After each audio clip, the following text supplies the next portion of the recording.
Sometimes the hardest decisions aren't hard because we don't know what to do. They're hard because we know exactly what needs to happen and we don't want to deal with the conversation, the reaction, or the fallout that may come next.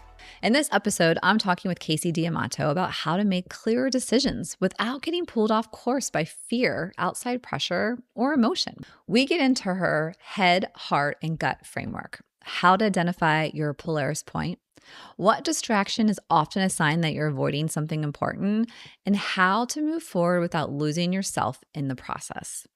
Kasey has a really practical way of helping people get out of the spin cycle and back into action. And honestly, there were several moments in this conversation where I found myself thinking about decisions I needed to make in my own life.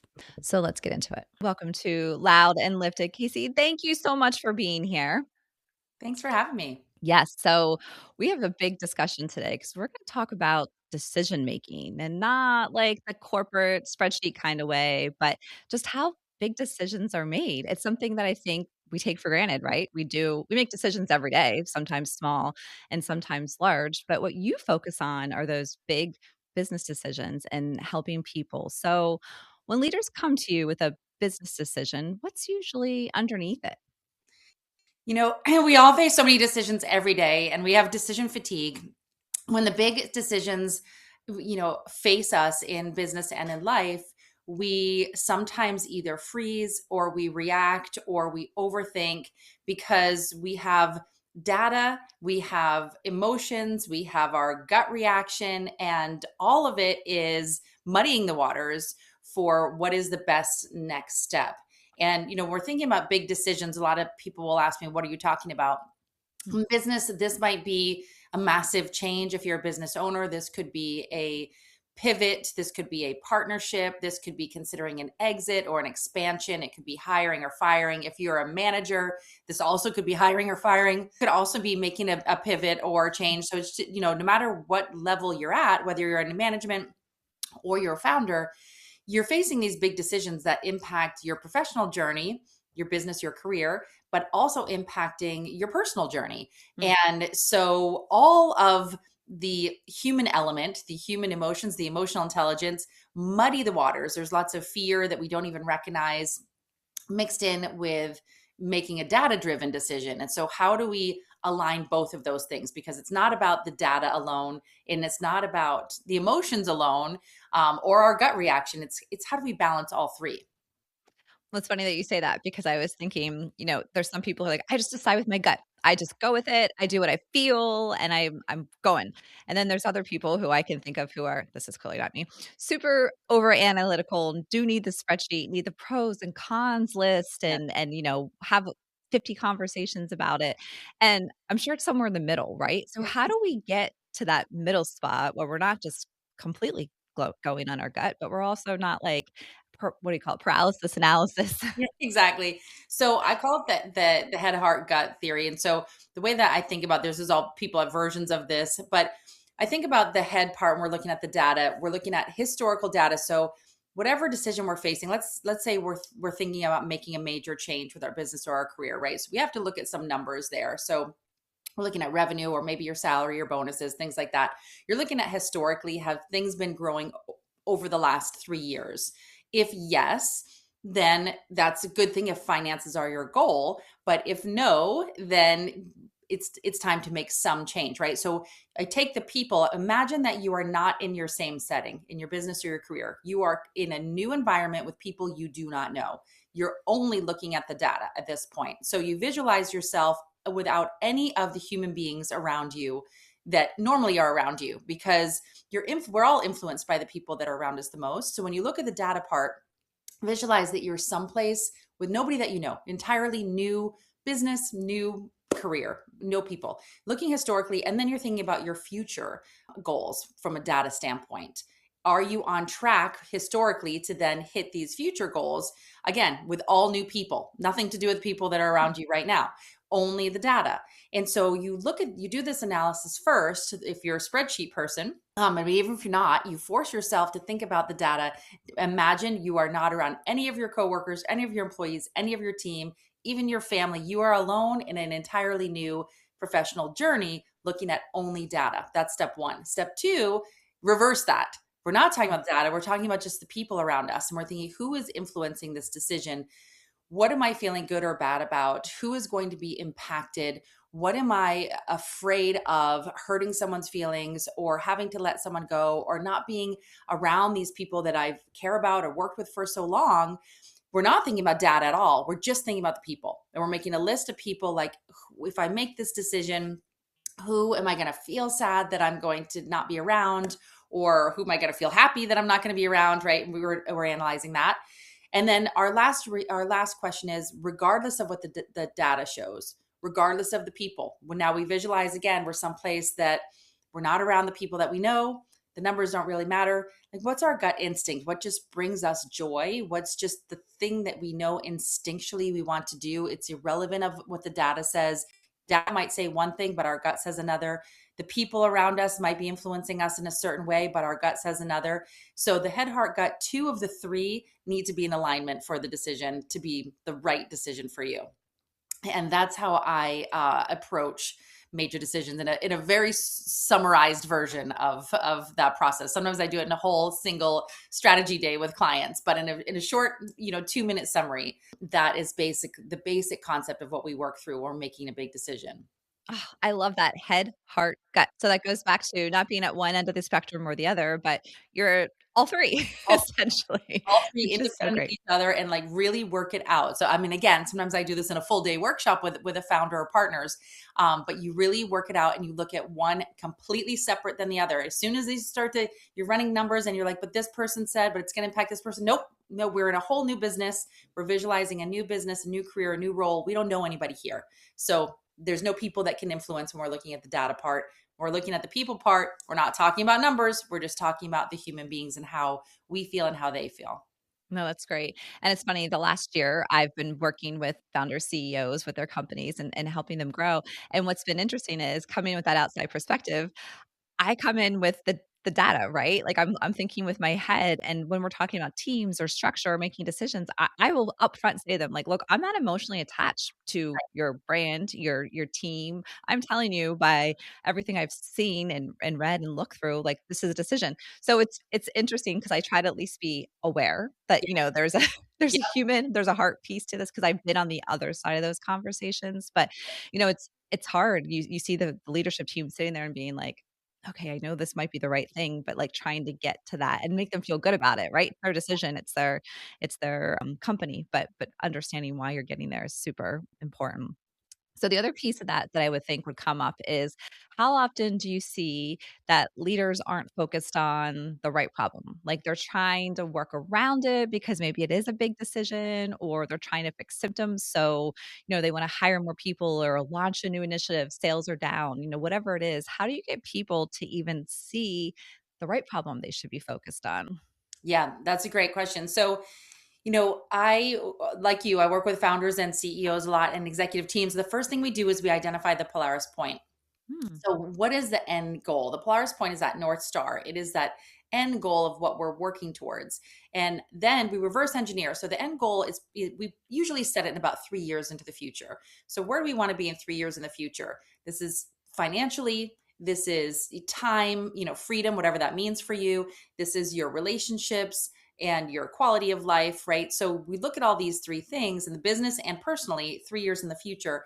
And then we reverse engineer what do we need to do in the next 90 days. So we back it up to what do we need to do this year, then all the way back to what do we do in the next 90 days. So when we do that, we're making sure that the decisions that we're making today actually are taking us that just one step closer to what the 3 year target is. And we're not getting distracted by a decision that is in left field that we think is the most important right now. We come back, I call it zooming out, the telescope methods. We zoom out with the telescope so we can see the whole map. We say, okay, whoa. We're going down this rabbit hole to make this one decision. But is this decision taking us one step closer? If we're looking at a board game, are we on one step closer, one box closer to that 3 year Polaris point goal? Or is this a distraction that's taking us into left field? Is this a pivot that we want to intentionally make? Sometimes it is, as long as we're intentionally making that. We're saying, you know what, this is actually going to slow us down, or this is going to distract for a period of time. but it is worth it for these other reasons. We're going to accept the fact that this is going to maybe delay that 3-year goal a little bit longer because this other initiative is important. But being really intentional so that we're not being distracted, we're not making decisions because we're running away from a hard conversation Mm. that we don't want to have, which is Yes. 99% of the time. What happens with these distractions is we're just not facing the thing that is the most critical, the hard conversation, the one, literally one conversation that needs to be had, but it's uncomfortable. It's with a person that we don't want to have it with for a variety of reasons. Maybe it's somebody that we're very close to. We don't want to hurt them. They're very loyal, or we've had a long relationship, or maybe it's someone that is the opposite. There's a little bit confrontational and there's friction and we don't want to stir the pot and get them worked up. Either way, there's typically a conversation with a person that is uncomfortable that we're avoiding. And so we're focusing on this other distracting decision that is not going to get us closer to the Polaris point. And at the end of the day, we're just going to have that conversation if we want to reach our goals. Otherwise, we're going to be in the same place next year as we are today, still spinning our wheels. Oh, that's so true, and it's that workaround, right? Like, it doesn't work. Maybe it works for a week or 2, but it's not a long-term strategy, and you're speaking my language, talking about the bigger goals and having, like, I call them quarterly rocks that, like, tie into those bigger goals. It can be really overwhelming when you look at your business and like, "Wow, we're not where we're at from a sales perspective," or whatever that goal is, and then you start throwing everything at it, and when Yep. that happens, nothing actually moves. So knowing where you're trying to go, but it's like those baby steps to get there and keeping Yep. people focused. But yeah, around not real. Yep. So how does emotional intelligence play into decision making? So, emotional intelligence, this is what I'm really passionate about. So, my background, I come from a medical background, a medical degree. I went to medical school at USC and became a physician assistant. My minor was psych, and I practiced medicine for 20 years before I started my entrepreneur journey. And I've started 3 businesses. One of them I took on a global scale. And the human behavior of emotional intelligence has been very fascinating as I look back at my trajectory now. I've made an exit from that business, and I mostly consult, advise for other founders and their teams now. And most people think that emotional intelligence is just managing your own emotions. Like, I'm Mm. not going to overreact in this circumstance. And while that is important and that's sort of step one, there's really 4 quadrants to emotional intelligence. So the first one is you're recognizing your emotional state. And people are like, well, what does that mean? Well, you're waking up in the morning, you're either feeling good about today or you're feeling, I call it heavy about today. Heavy means you're stressed, you're overwhelmed, you're burning out, you're frustrated, you're annoyed, you're angry. Any of those negative emotions are on the left hand column. So you're just feeling, like this is not going to be the greatest day when you wake up. The other side, you're feeling like, I'm excited about today. I'm joyful. I'm energized. I'm feeling good. So, something's happening that is making me feel light. And when we're excited, our whole body language changes. We sit up a little taller, right? And if we're dreading our day, we're a little more hunched over. We actually, our physiology actually changes depending on our emotional state. So step one is recognizing, are you in a positive or negative state today? Fill in all those subwords into what they are and just put them into one or the other. Then how do you change your negative state into a positive state? If you're feeling that, what are you doing to get yourself positive? Because if you're feeling frustrated, overwhelmed, annoyed, angry, any of those negative, you will be slower and you will tend to react in ways that are not the best for your business or your life. So, first is recognize your emotion. Second is how do you change your emotional state so that you can move faster? The third is how do you recognize other people on your professional teams or your family, their state, and how do you impact and influence their state of mind because they will move faster. Mm. So, when we're in a positive emotional intelligence state, we are feeling good, we can walk into the hardest conversations, the most complex negotiations, the most critical decisions that we have to make, and we know we are addressing those decisions objectively. We're using the head, heart, and gut. We're using the Polaris point. We're going to come out with what I call diplomatic influence. That's what I Mm. call with emotional intelligence. Of number 4, when we're influencing other people, we're being fair, we're communicating so people are not in the dark. We're sharing, okay, we're making this decision because this is the best for you and for the business, or you and for me. This is a win-win in the best way that I can see it be for everybody. And I know your personal goals are this and your professional goals are this. And I think this is going to be most aligned, even if that means parting ways with the other person, even if this is a termination conversation or a partnership dissolving conversation. You're still presenting this as a win-win so that everybody is feeling good, so we can move fast and get to the next chapter and move on from this conversation and not get stuck in this indecision or in personal conflict as part of the decision. So emotional intelligence is really about recognizing your own state. If you're having a terrible, horrible day, the book what we read with a kid, I can't remember the Yep.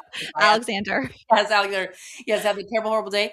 I call it the 2-minute rule. Give yourself a time frame of how long you want to feel like I'm so flippin' mad about this circumstance. Like I want to kill somebody right now. I can't believe this person did this to me. We're human. We're going to feel this. So give yourself a time frame. I call it 2 minutes. When I was a little kid, I had a temper tantrum and I wasn't playing with my friends. And my parents said, how long do you want to have a tantrum and not play? And I said, 2 more minutes. And I went in the corner and I composed myself and I came back and went to play. So I chose how long I wanted to be miserable and not have fun. And so as an adult, we can do the same. Like this thing happened, this partnership is falling apart, there is a lawsuit, like something is not good, right? And it's external and we can't control it, but we can control our emotional reaction to it. So how long do I want to feel horrible about this before I want to feel like I'm in control? I have confidence. I have clarity. I'm not necessarily joyful, but I am feeling like I can make decisions that are not out of fear and out of a negative state, and then start to impact others in that process. So long response to emotional intelligence. I speak on this at keynotes all the time, but there's so many different facets of how emotional intelligence impacts decisions. The first is recognizing our emotional state, getting control of it, and then starting to understand how we can impact others with diplomatic influence. Is really the critical piece of emotional intelligence in a professional setting, because we are human and we have emotions.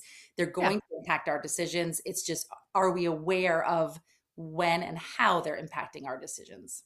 That is the most interesting explanation of emotional intelligence I've ever heard, because I feel like we throw that word out there a lot, especially when we're talking about somebody who wants to be in leadership. Do they have the emotional intelligence? We throw that out there, but it's always about being aware of other people's Yeah, feelings and how they're going to respond. I've never thought about it with like yourself, and that's huge. That's such an important part.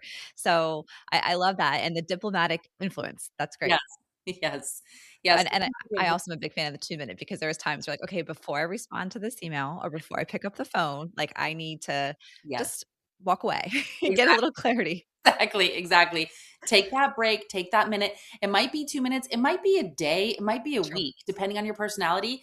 Just give yourself the time frame. Like I'm going to give myself X period of time, and then I'm going to come back to this situation, and I am going to intentionally release the negative emotional state, and I'm going to come back to this with clarity and calmness. Yeah, Oh, that's so great.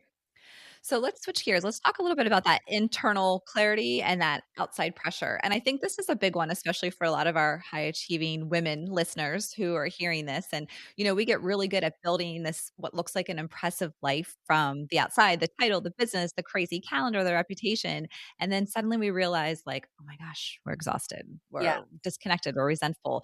So, how do we, if we're someone's listening to this and feeling that way, right? Like it's admitting that, but how do we explain the difference, I guess, first between that intrinsic and extrinsic decision making? And then what does that look like when we kind of need to do some self-evaluation? definitely. So at any given time, we're navigating extrinsic change. These are things outside of our control. So this is like regulatory changes that are coming from political issues. This is geopolitical issues. This is environmental, right? There's an environmental catastrophe in our area. Something happens. I live in South Florida. We get hurricanes. Mm. So, we have these big outside forces, economic changes, right? Big outside forces, or big industry changes. So there's the big three. There's environment, there's industry being impacted right now. We're seeing AI impact Mm. industries.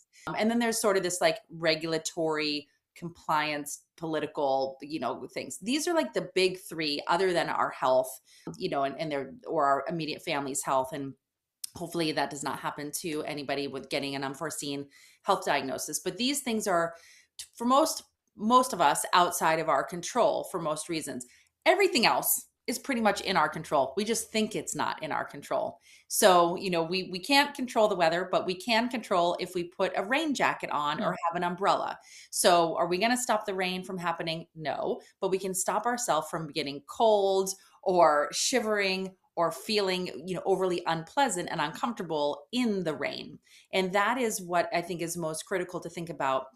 We're thinking about navigating change and taking on too much. So over time, we say yes to a lot of things. Our calendar gets very full.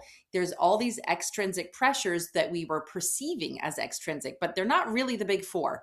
They're really things that are inside of our control that we've allowed to influence and impact our daily schedule, our mindset, our morale.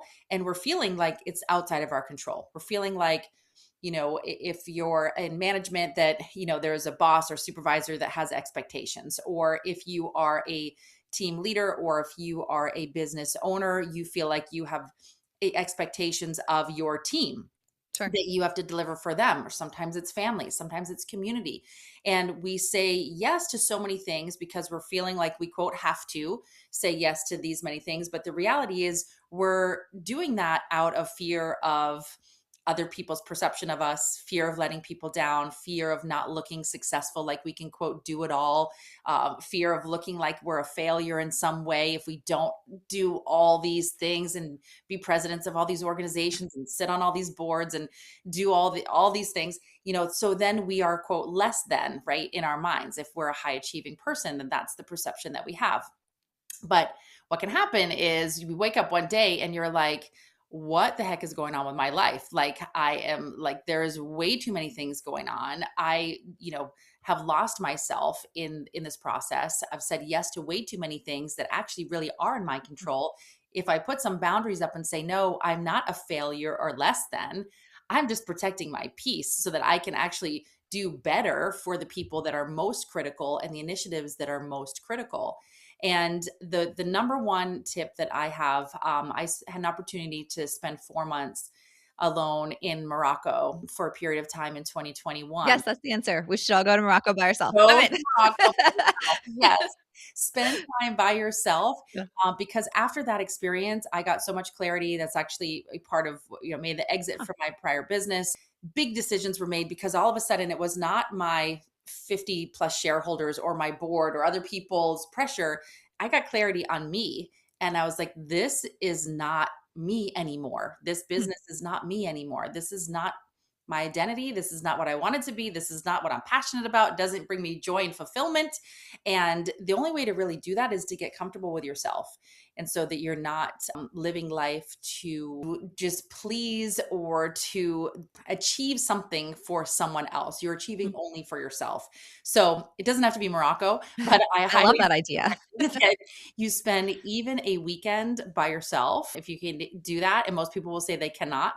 I would never have said that I could spend 4 months, but I think it's critical that you understand yourself by yourself. And you understand who you are, what you want, what brings you joy, and what brings you fulfillment. If you do not understand yourself and you're very uncomfortable being alone, you will always be in the trap of taking on too much to please others and achieve for others. Until you can get comfortable by yourself. I love Jay Shetty's book. I love Jay Shetty's principles because he did something similar. If you can get comfortable alone, you will find that path of when to say no. You'll be comfortable and you'll know this has nothing to do with my value because I'm saying no to this thing. It's because I want to put my energy really in this other thing that is most important to me. And so that's my biggest tip. No, I love that. I totally agree. So if somebody says, okay, I got 24 hours, I can go, stay at a local hotel. Like I can see signing up to do this, and then like, okay, now what? What do I do? Do I sit here in silence? Like what would be if you have 24 hours to focus on this? What would you do? No phones, no screens. You are literally get there, turn your phone off, go to the hotel, wherever it is. I'm a beach person, so I'm a Mhm. water person. Somewhere near Yep. ocean is for me. Some people like the mountains. Somewhere where there is a natural something that excites you and makes you feel at peace. It doesn't have to be super duper remote, where I was, but doesn't have to be. The more remote, you get brownie points though if you do go remote. Right. But if that really makes you panic, it could be where there's people around, but no screens and no communication, and you sit there and you go, what do I do? And it's very uncomfortable at first, super uncomfortable, and then you just kind of figure out, like, I'm going to just go for a walk, or I'm going to just go downstairs and get coffee, and I'm going to talk to a stranger who's sitting next to me, which I would never normally do. And I might learn something about myself and having a conversation with this stranger, and learn something about them too. But you realize that uncomfortableness of, like, what do I do? That's the point. The Yep. point is, there's no expectation for this 24 hours. There's no right or wrong. There's no A+ rating. There is no revenue, profit and loss statement. This is just you figuring out you. And the act of doing nothing, when you come back, the clarity comes when you come back in the reentry. The clarity does not come in the moment while Mm. you're there. When you're there, you're kind of like, what the heck do I do? I'm bored. I don't know what to do. I don't know if I can do this. And you're spiraling in your head, thinking, like, I'm going to leave. I'm going to call someone. I'm going to turn my phone on. Like this, I can't do it. But when you do it, the clarity comes at the end, So the point is not to know what you're going to do when you're there. That's the point. It's just a clean day or week or weekend. Oh, I love that, and it's funny, I used to travel a lot more. I still travel for work by myself, of course, and in the beginning, it was like I would sit in my hotel room and do all this work and be all super focused and overly productive, and now the last couple years, I would say sometimes I would try to go sit at a bar by myself, which is Yep. super uncomfortable, or go for a walk Yep. and just disconnect more once, my work responsibilities were done. And I will tell you, it was super awkward for me at first because I'm extroverted, I like to be around people. I feel like I constantly need to be busy. I just don't want to sit there. So it took time. And I was just in New York, the busiest city in the world, right? Like, and I tried to like disconnect and have that time to just even be down, right? Because it's constantly just this feel of output and you just can't think. And that's why I think even little things when people talk about getting their best ideas in the shower, on a run, like, it's because you're not Yep. like, in overdrive, Yep. and this is bad to admit 'cause I know I'm not supposed to do it, but when I go to yoga, I'm supposed to be focused, and I have to be focused or I mess up because they're moving, it's power yoga, right? Like, it's super fast, but so many times, like, either right near the end or after, I'm like, "Oh, shoot, I have this idea," or, "Oh, I need to do this," and Yep. it's like this clarity Yep. because I am disconnected. I'm trying to stay present, Right. focused on my breaths, but it's just that difference of not sitting there and I can't be thinking, "Oh, I need to do later," or I'm gonna be doing the wrong pose. Yeah. Like, so Yeah. even those little moments, if you can capitalize on them, I think can make De- a big difference. Definitely. 1,000%. So do you recommend, we talked about the North Star and the and Polaris point. Do you do that personally? Like, should people have that plan and that sort of goal that you talked about from a company perspective and try to do that personally? Yes. So I highly recommend this. I started doing this after attending some events with Tony Robbins in Mm. 2017. When I was facing some big decisions in business and life, I spent some time and went to 11 different events with Tony Robbins. I walked on fire and did all of the things that he Stop does. it. So A big cool. fan, yes. And that's when I started with very intentional kind of this goal setting and being very specific about compartmentalizing the goals in different areas of life and business. So you have the financial, you have the time and the kind of the freedom. What does that mean? And you have relationships. And in there, you have some, contribution goals and things like that. So now my husband and I actually do this a couple times a year. We travel because we like the disconnect. We travel to another country and we're not speaking English. There's another Mm. language because that changes our mindset. Now we cannot be thinking as much about the day-to-day life because we're in a different culture, different foods, different language.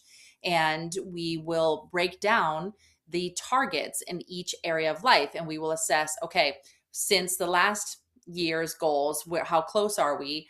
And where are we off target? And then we will set, okay, what do we need to do in the next 90 days? But it's not necessarily what, it's almost always who.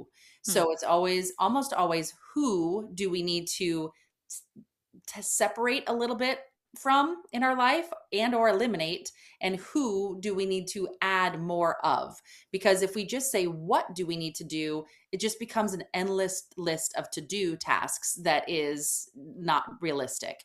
So the answer is, the target goal is X in the 4 different areas. How close did we get?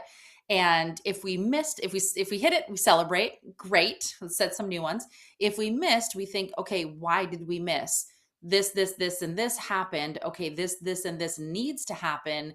There are some things that I personally can do, but if I haven't done them, there's a reason why. I don't have the right accountability person. I don't have the right person on the team. Maybe, like, for me, health is something that I am intentional about and I have terrible habits on. So Mm. do I need to get a health coach, a trainer, et cetera? Do I need to sign up for, I'm up here in my house in Maine. I do golf lessons when I'm up here. Nice. So how do I need to be accountable to this thing? If golf was part of my personal goals and, I didn't hit it, well, then clearly I'm not going to do it on my own. I need to go and get who do I need to hold me accountable? If it's a professional setting or financial, we missed the target.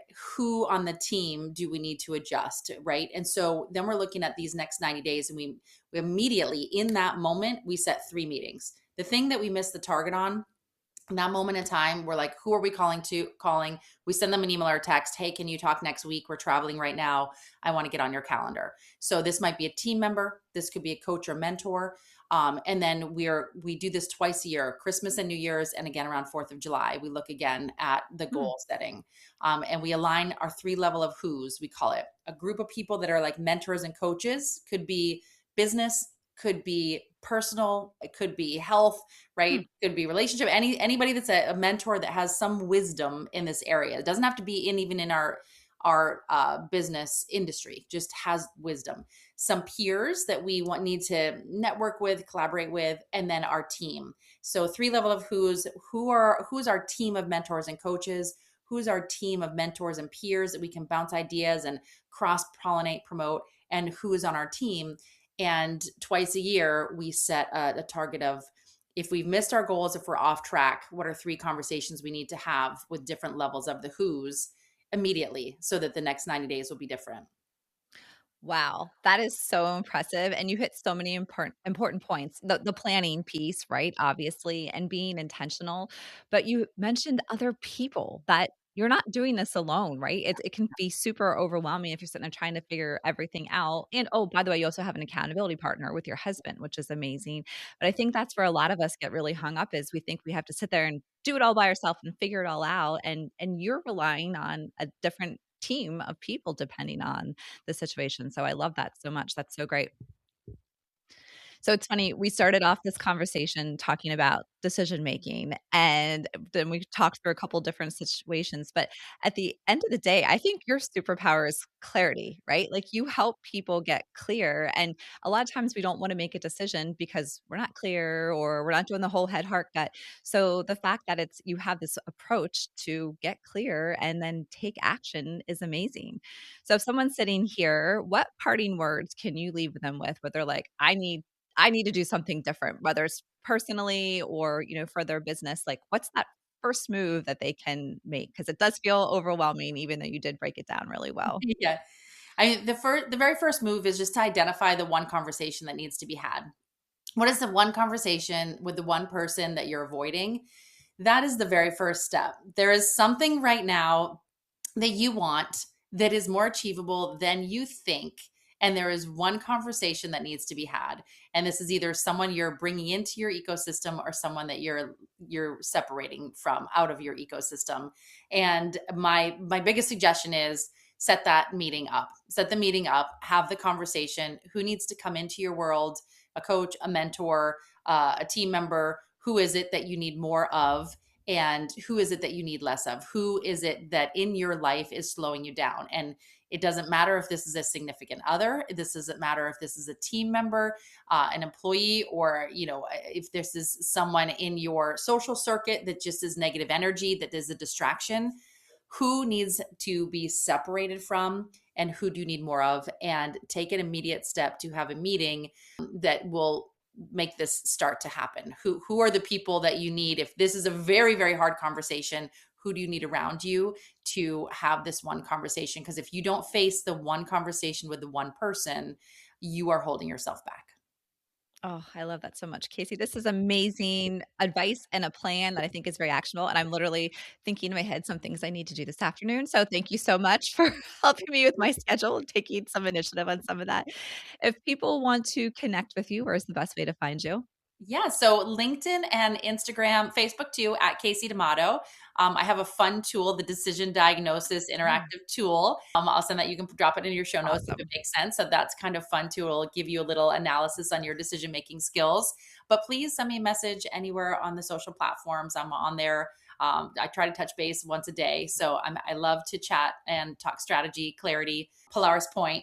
I love all of that. Great. Thank you. Thank you so much, Kasey. Thank you, Betsy. I think the biggest takeaway is this: clarity doesn't always mean the decision feels easy. Sometimes your head, heart, and gut can point you towards the right next move, and it can still feel uncomfortable, emotional, or disappointing. But staying stuck doesn't protect you from the decision. It usually just delays the conversation and keeps you spinning your wheels. So take a minute and ask yourself, what is the one decision I keep revisiting? And underneath that, what is the one conversation I may be avoiding? Kasey also shared her decision diagnostic tool, which can help you better understand how you make decisions. We'll include that in the show notes, along with the links to connect with her on LinkedIn and Instagram. Until next time, stay loud and stay lifted.